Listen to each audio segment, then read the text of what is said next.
Friends, कैसे हैं आप। जैसा कि आप जानते हैं मैं मयंक यादव आप लोगों का चहेता चैनल एग्जाम ब्रेकिंग क्लासेस पे आपका स्वागत करता हूं। और जैसा कि बहुत सारे बच्चों का कमेंट्स था कि आप सर सीबीएसई क्लास 10 की पढ़ाई कराएं और उसमें भी मैथ का, तो मैंने सोचा कि क्यों ना एनसीईआरटी का सब तो सिलेबस देते ही हैं, मैं आर.एस. अग्रवाल को ही सॉल्यूशन कर दूं।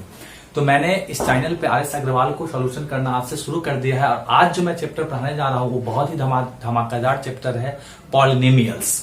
और एक एक करके मैं चैप्टर को वीडियो अपलोड करते रहूंगा। बस आप लोगों को अच्छा लगे तभी आप लोग सब्सक्राइब कीजिएगा और वीडियो को जरूर अंत तक देखिएगा, क्योंकि अगर अंत तक नहीं देखिएगा तो आपको कुछ भी समझ में नहीं आएगा। तो फ्रेंड्स चलिए शुरू करते हैं पॉलिनोमियल्स को। पॉलिनोमियल्स को हिंदी में कहा जाता है बहुपद, और ये स्पेशल सीबीएसई के स्टूडेंट्स के लिए है और क्लास 10 से जो भी रिलेटेड रखते हैं उन सभी बच्चों के लिए है। तो आइए देखते हैं आज का टॉपिक हम polynomials chapter number 2 R S. Agarwal class 10। Okay, तो चलिए बिना समय गवाए हुए हम क्वेश्चंस को शुरू करते हैं। आइए पॉलिनोमियल्स के बहुत सारे, सबसे पॉलिनोमियल्स क्या होता है इस पर डिस्कस करने से पहले मैं बात कर लूं कि पॉलिनोमियल्स के बहुत सारे टाइप्स होते हैं।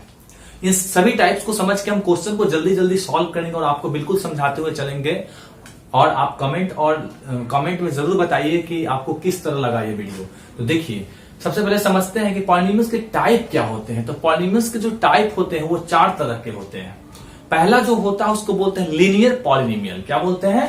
Linear polynomial. तो यह एक ऐसा पॉलिनोमियल्स है जिसका डिग्री जो होता है 1 होता है। डिग्री कहने का मतलब पावर, और पावर आप समझते हो जैसे सपोज दैट कि मान लो कि ये आपका कोई वेरिएबल है और इसका मैंने पावर यहां पर जो 2 लिखा है, ये हमारा कहलाएगा डिग्री। क्या कहलाएगा? डिग्री। तो आइए समझते हैं। सबसे पहले हम समझते हैं लीनियर पॉलिनोमियल को। लीनियर पॉलिनोमियल क्या होता है? LINEAR, लीनियर पॉलिनोमियल, है ना। आइए समझते हैं लीनियर पॉलिनोमियल क्या होता है। लीनियर पॉलिनोमियल की बात करें तो ए पॉलिनोमियल ऑफ डिग्री 1, एक ऐसा पॉलिनोमियल जिसकी डिग्री कितना हो, पावर कितना हो, 1 हो। यानी कि आप समझ सकते हैं कि अगर मैं पॉलिनोमियल, कोई मेरा पॉलिनोमियल px है तो मैं यहां पर ले सकता हूं ax प्लस b। ये हमारा लीनियर पॉलिनोमियल होगा, क्योंकि आप यहां x का जब भी देखना है आपको, x का, y का, z का, ये सब वेरिएबल्स हैं, इनका पावर आपको देख लेना है। तो इसका पावर कितना है यहां पर? 1 है।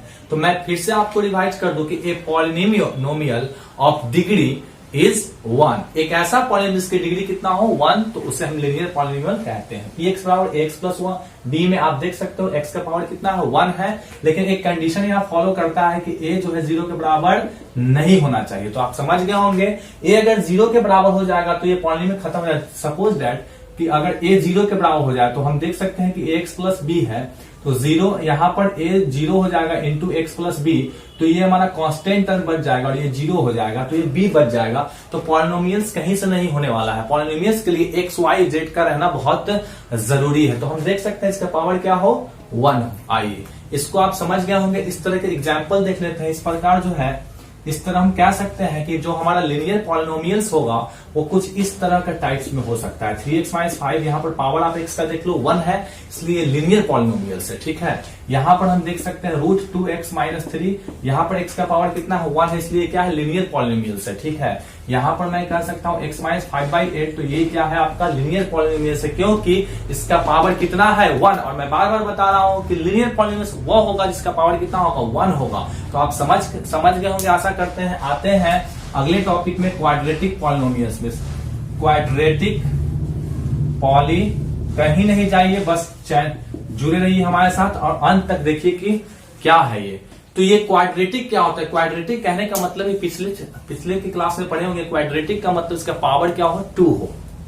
तो ए पॉलिनोमियल ऑफ डिग्री 2 जिसका पावर क्या हो, एक ऐसा बहुपद जिसका पावर 2 है, एक ऐसा पॉलिनोमियल जिसका डिग्री क्या हो, 2। तो मैं मान लेता हूं कि कोई पॉलिनोमियल्स मेरे पास px है, तो px है, तो ये जो पावर 2 वाला हुआ है, यानी ax square plus bx plus c, ये हमारा पावर, x का पावर यहाँ क्या दिख रहा है, 2। तो ये लीनियर, ये जो मेरा होगा क्वाड्रेटिक होगा। और यहाँ क्या था, पावर 1, इसलिए ये क्या था, मेरा लीनियर था। लीनियर और क्वाड्रेटिक में आपको डिफरेंस समझ में आ गया होगा। ए पॉलिनोमियल ऑफ डिग्री 2 उसको हम कहेंगे क्वाड्रेटिक पॉलिनोमियल। तो यहाँ पर आप समझ सकते हैं यहाँ भी a is equal to not zero होगा। अगर a को जीरो कीजिएगा तो ये जीरो हो जाएगा, तो x मेरा जीरो हो जाएगा, तो यहाँ पर पॉलिनोमियल्स बनेगा नहीं। तो आप समझ सकते हैं इसका एग्जाम्पल क्या हो सकता है। इसका एग्जाम्पल कुछ इस तरह मैं लिख सकता हूँ 3x² प्लस 5x माइनस 8। आप देख सकते हैं एक क्वाड्रेटिक पॉलिनोमियल है जिसका पावर कितना है 2 है। और भी बहुत सारे example x² plus 7x plus कितना 12, ठीक है। और भी एग्जाम्पल हो सकता है। इसका पावर देख लो, पावर कितना है 2 है। 2x² minus 2x² minus 2√2x plus 6। आप देख लो पावर x का कितना है 2 है। तो आप समझ गए क्वाड्रेटिक पॉलिनोमियल्स है। इसके बाद आता है अगला टॉपिक क्यूबिक पॉलिनोमियल्स, जो अभी हम लोग समझेंगे। और उसके बाद बायो क्वाड्रेटिक पॉलिनोमियल्स आता है जो हम लोग समझेंगे अभी, ठीक है। चलिए इसको नोट कीजिए।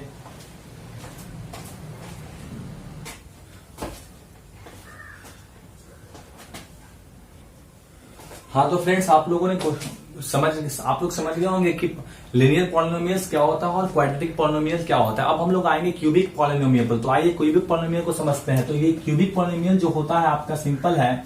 इसमें जो है पावर कितना होता है 3 होता है। जैसे कि मैं कह सकता हूं कि ए पॉलिनोमियल्स ऑफ डिग्री 3, इसका पावर 3 होगा, उसको हम क्या कहेंगे, उसको हम कहेंगे क्यूबिक पॉलिनोमियल। तो ये कैसा होगा, जैसे हम कह सकते हैं इसका एग्जांपल, अगर px मेरा कोई पॉलिनोमियल्स है तो ये ax³ plus bx² plus cx plus कौन सी d के रूप में होगा। और a is not equal to 0 सभी में आएंगे। इस बात को आप याद रख लीजिए। यहां पर देख सकते हैं x का पावर कितना है 3 है। सबसे बड़ा जो डिग्री है वो क्या है 3 है। तो इस पॉलिनोमियल का पावर क्या है 3, इसलिए हम इसको कह सकते हैं कौन सा पॉलिनोमियल्स, क्यूबिक पॉलिनोमियल्स। तो आप क्यूबिक पॉलिनोमियल को समझ रहे होंगे। इसका एग्जाम्पल हम देख सकते हैं कि यहां पर मैं इसका और भी एग्जांपल हो सकता है 2x³ minus 3x² plus 8x plus 1। आप देख लो ये बिल्कुल क्यूबिक पॉलिनोमियल। और भी एग्जांपल ले सकते हैं इसका। एक और एग्जांपल लिखते हैं z³ प्लस z के रूप में 2z² माइनस 2√z प्लस 3। तो ये आपको समझ में आ गया होगा कि ये क्यूबिक पॉलिनोमियल्स है। कौन सा पॉलिनोमियल्स है, क्यूबिक पॉलिनोमियल्स का पावर क्या हो 3 हो। ये पॉलिनोमियल्स और डिग्री इज 3 जिसका पावर क्या हो 3 हो। बिल्कुल समझ गए होंगे। अब इसके बाद एक लास्ट आता है जिसको हम बोलते हैं बाई क्वाड्रेटिक पॉलिनोमियल्स। तो ये क्या है, ये कैसा पॉलिनोमियल्स है। तो ये एक ऐसा पॉलिनोमियल्स है जिसका पावर कितना हो 4 हो। यानी कि बाई क्वाड्रेटिक पॉलिनोमियल्स क्या होता है, ए पॉलिनोमियल्स ऑफ डिग्री इज 4। यानी कि हम कह सकते हैं इसका डिग्री कैसा होगा, ये किस तरह का होगा, तो ये कुछ इस तरह का होगा 2x4 plus suppose that 3x³ और हम कह सकते हैं माइनस 5x² प्लस आप देख सकते हो यहां पर कितना है 9x और प्लस समथिंग 2। और भी एग्जांपल हो सकते हैं इसके। और भी एग्जांपल हम ले सकते हैं 4y4 minus 5y³ okay plus 6y² minus 8y plus 3। तो आप समझ गए होंगे। शुरू से एक बार फिर से रिपीट कर लेते हैं। लिनियर पॉलिनोमियल्स क्या होता है, जिसका a polynomial of degree is 1, जिसका पावर कितना हो 1 हो, ठीक है। क्वाड्रेटिक जिसका पावर कितना हो 2 हो। और क्यूबिक क्या होता है, जिसका पावर कितना हो, जो मैक्सिमम पावर होगा उसी को लेंगे। और बाई क्वाड्रेटिक में पावर कितना दिख रहा है आपको 4 दिख रहा है। तो इस तरह के 4 हमारे पॉलिनोमियल्स के टाइप होते हैं। और आज हम क्या करेंगे, बेसिक देने के साथ साथ कुछ क्वेश्चन करके भी दिखाएंगे और चैप्टर वाइज हम क्वेश्चंस को बताएंगे। और जो बढ़िया प्रॉब्लम होगा आर एस अग्रवाल का, सारे क्वेश्चन को सॉल्व करूंगा। आर एस अग्रवाल का जो आपका चैप्टर नंबर 2 है पॉलिनोमियल्स, उसी को मैं पढ़ा रहा हूं। बिल्कुल कहीं नहीं जाना है, इसको तो उड़ा देंगे एकदम बिल्कुल। आप लोग बने रहिए, बस आप लोग चैनल को थोड़ा सपोर्ट कीजिए और वीडियो को अंत तक जरूर देखिए, ठीक है। मैं कोशिश करूंगा कि जहां तक मैं आप लोगों को मदद कर सकूं करूंगा। तो यहां पर देखेंगे कि इस तरह हो गया। तो इसके बाद जो आता है, इसके बाद पॉलिनोमियल्स का जीरो निकालना आता है। तो उसको हम लोग समझते हैं कि वो कैसे निकलता है। तो आप लोग इसको नोट कीजिए। हम जीरो ऑफ द पॉलिनोमियल्स निकालने का आप लोगों को सिखाते हैं कि क्या होता है zero of the polynomials. Okay guys, तो आप लोग इसको समझ गए होंगे। तो आप नोट करें, हम इधर आ जाते हैं।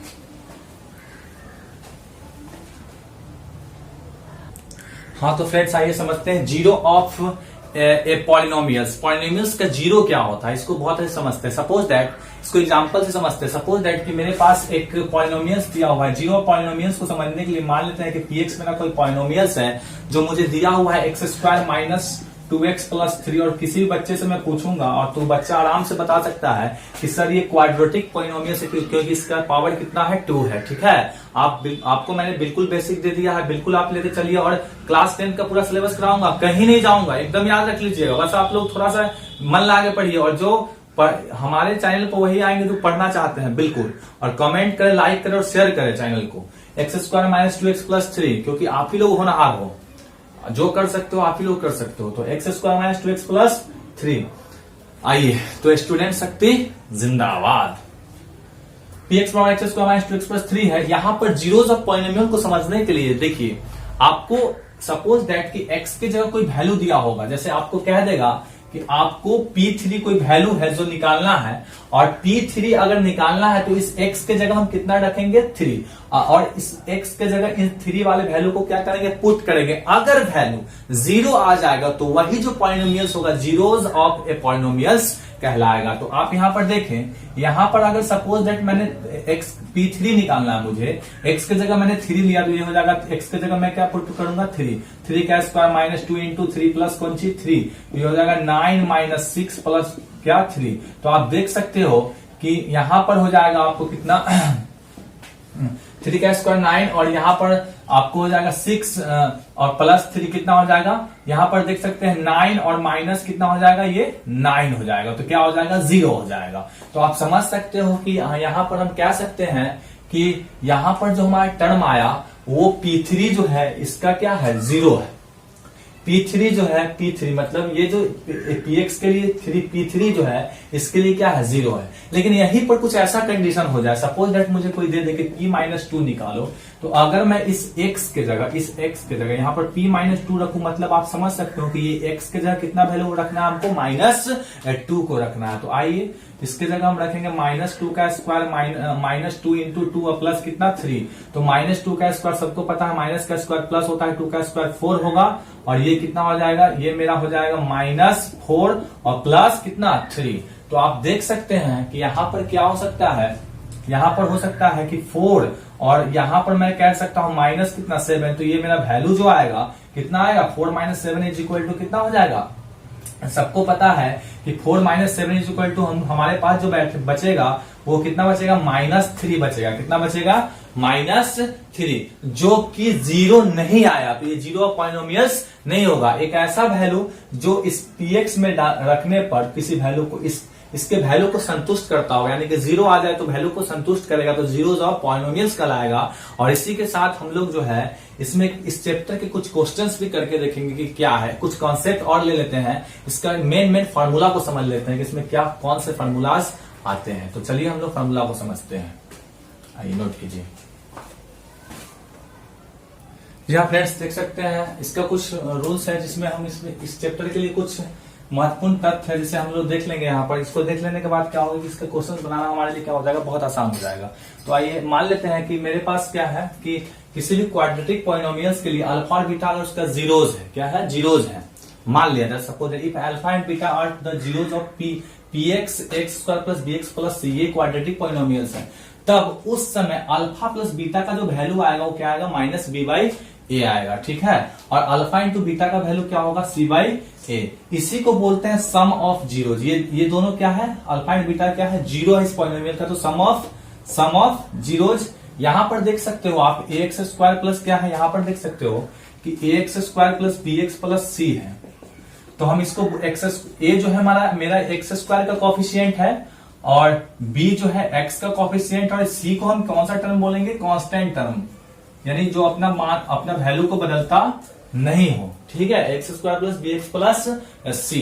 तो यहां पर देख सकते हैं कि ये जो हम कह सकते हैं sum of zeros minus coefficient of x, यानी कि ये जो b आया है अल्फा प्लस बीटा बराबर -b/a, इसको हम ऐसे समझ सकते हैं, ये जो सम ऑफ जीरोज है माइनस आपको दिख रहा होगा, यहां पर देख सकते हैं कि कॉफिशिएंट ऑफ ये क्या है x है, बिल्कुल coefficient of x by a आपको कहां है एक्स स्क्वायर के, यहां साफ कर देता हूं x square plus bx plus c। a जो आपको दिख रहा है ये किसका कॉफिशिएंट है एक्स स्क्वायर, तो वही तो लिखा हुआ है कॉफिशिएंट ऑफ एक्स स्क्वायर। ठीक है, बहुत अच्छी बात, कॉफिशिएंट ऑफ एक्स स्क्वायर। अब प्रोडक्ट ऑफ जीरो अल्फा और बीटा ये क्या है, जीरो है किसी पॉलिनोमियल का, तो ये प्रोडक्ट हुआ ना दोनों का, क्या है सी बाई ए। तो सी जो है यहां, अब ये भी तो मैंने बताया कांस्टेंट टर्म है, ठीक है, तो ये कांस्टेंट टर्म हो गया, अल्फा इंटू बीटा बराबर सी बाई ए, ये मेरा कांस्टेंट टर्म हो गया। अब नीचे में देखेंगे ए कहां है भैया, ए आपको दिख रहा है एक्स स्क्वायर के बगल में है, एक्स स्क्वायर के साइड में है, तो एक्स स्क्वायर का ये क्या हो गया, कॉफिशिएंट हो गया, तो कॉफिशिएंट ऑफ एक्स स्क्वायर। ठीक है, समझ में आ गया, नहीं समझ में आया फिर से रिपीट कर, क्या दिक्कत है। If alpha and beta are the zeros of the polynomial x square plus b x plus c, तो अल्फा प्लस बीटा और minus b by a, alpha into beta और सी बाई ए, ठीक है, यानी कि sum of zeros is equal to, यहां पर देख सकते हैं बी जो है किसके बगल में है, एक्स के बगल में है, तो मैं कह सकता हूं माइनस है तो माइनस कॉफिशिएंट ऑफ एक्स, बहुत अच्छे, बाई ए को देख लो, एक्स स्क्वायर का क्या है कॉफिशिएंट ऑफ एक्स स्क्वायर। उसी तरह product of zero C by A, C को आप देख लो, सी को अभी आपने कहा है कांस्टेंट टर्म, ठीक है, ए आपका देख सकते हैं, ए यहां पर है, एक्स स्क्वायर का कॉफिशिएंट है, कॉफिशिएंट ऑफ एक्स स्क्वायर। उम्मीद करता हूं कि आप इस चीज को समझ गए होंगे और हम लोग एक्सरसाइज का करेंगे, तो अगर कमेंट कीजिए कि आप लोगों को ये चीज समझ में आया। एक क्वेश्चन बस करके देखते हैं, उसके बाद एक्सरसाइज को आप लोग खुद उड़ा लीजिएगा, मैं आपसे वादा करता हूं, प्रॉमिस करता हूं। बस आप आर एस अग्रवाल क्लास 10 का चैप्टर नंबर 2 पॉलिनोमियल चैप्टर खोलिए और उसका क्वेश्चन नंबर 1 से बनाना शुरू कीजिएगा, लेकिन पहले क्वेश्चन समझ लीजिए उसके बाद, ठीक है, ओके, नोट कीजिए।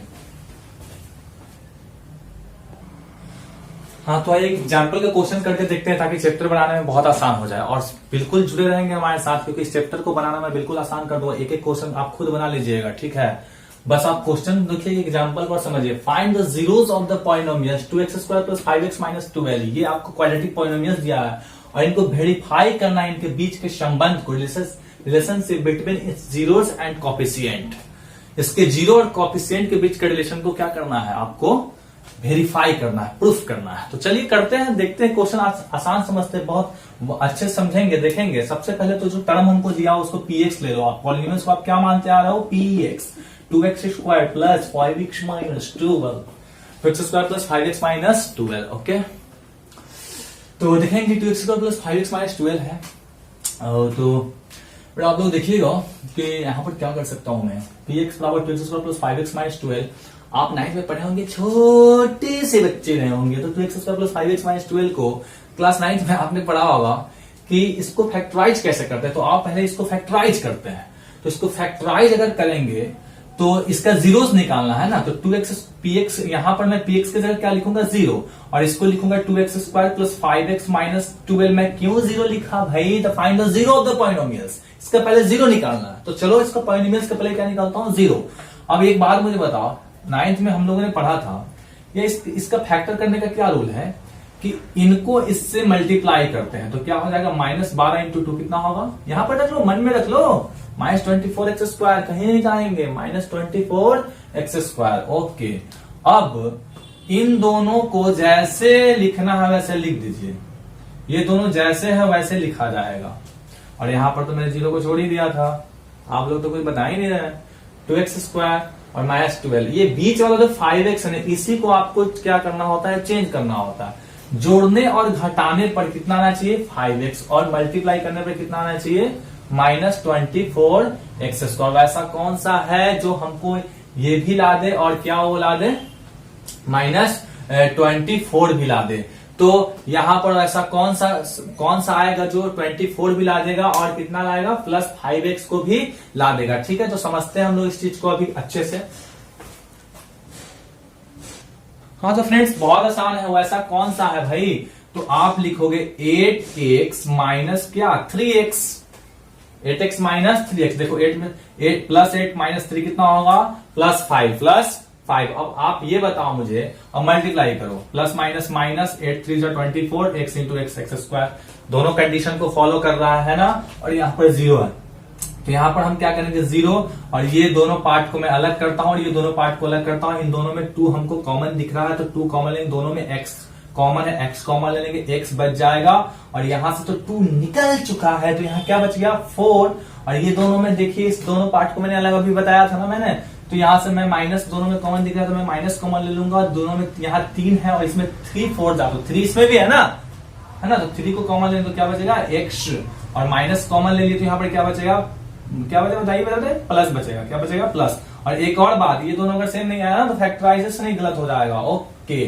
तो चलिए यहाँ पर 0 इज इक्वल टू हम लिखेंगे, ये दोनों पार्ट में से कॉमन क्या है, x+4, और एक बार ये बाहर वाला जो बच गया 2x - 3। अब वारी वारी से हम इनको क्या करते हैं, ये रूल आपने पढ़ा है, when x+4 is equal to 0, तो x का वैल्यू हमें क्या मिला, -4, और 2x + 3 इज इक्वल टू 0, तो x का वैल्यू हमें क्या मिल जाएगा, आप खुद निकाल लो, -3 क्या मिलेगा, 2 मिलेगा। वो कैसे, तो वो ऐसे 2x + 3 इज इक्वल टू 0, तो 2x इज इक्वल टू, ये इधर जाएगा तो क्या होगा, -3, therefore x is equal to -3/2। तो आ गया ना। तो यहां पर देख सकते हैं x के 2 जीरोज हमें आए हैं, 2 जीरोज आया है। कितने जीरो आया है, एकदम देखते चलो, पहले जीरो हम निकाल लेते हैं। एक तो मेरा -4 आया है, दूसरा क्या आया है, -3/2। एक तो मेरा -4 आया है, दूसरा क्या आया है, -3/2। ठीक है, तो आप जीरो समझ गए।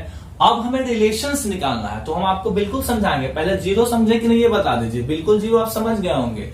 अब हमें क्या निकालना है, इनके वेरीफाई करना है इनका। तो एक क्वेश्चन समझा देंगे तो सारे क्वेश्चंस को आपको सॉल्व करना है। पहले क्या करना है, जीरो निकालना है। ठीक है, तो चलिए आप लोग समझ रहे होंगे।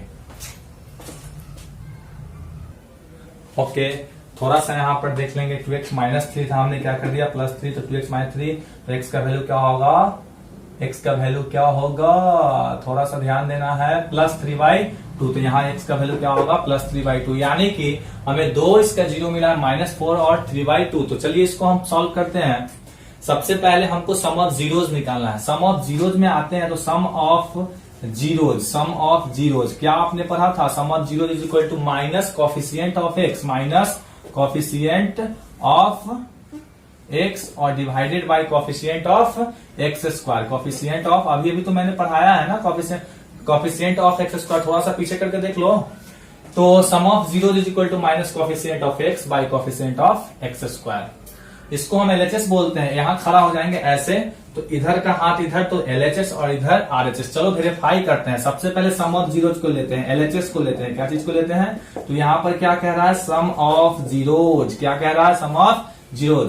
तो सम ऑफ जीरो, तो दोनों जीरो क्या है भाई, -4 और +3/2, दोनों को सम करने के लिए कह रहा है। तो सम करते हैं, इसको ऐड करते हैं तो 2, ये हो जाएगा -8 और प्लस कितना होगा 3, तो क्या होगा -5/2। सम ऑफ जीरोज मैंने LHS में निकाल लिया। अब हम क्या निकालेंगे, RHS निकालेंगे भैया। RHS में क्या है, माइनस कॉफिशिएंट ऑफ x और divided by coefficient of x²। Coefficient of x², तो माइनस को माइनस रहने दो, माइनस को माइनस रहने दो। ओके, कॉफिशिएंट ऑफ x कहाँ आओगे, यहां आओगे। पॉलिनोमियल्स में आओगे कॉफिशिएंट ऑफ x, तो x का कॉफिशिएंट कितना है, 5 है। और बाय कॉफिशिएंट ऑफ x² का कॉफिशिएंट कितना है, 2। क्या LHS में जो दिख रहा है वो RHS में नहीं है क्या, बिल्कुल है सर, सर बिल्कुल है। तो LHS बराबर क्या हो गया, RHS हो गया। बिल्कुल मैं समझ रहा हूँ कि आप लोग जरूर समझ गए।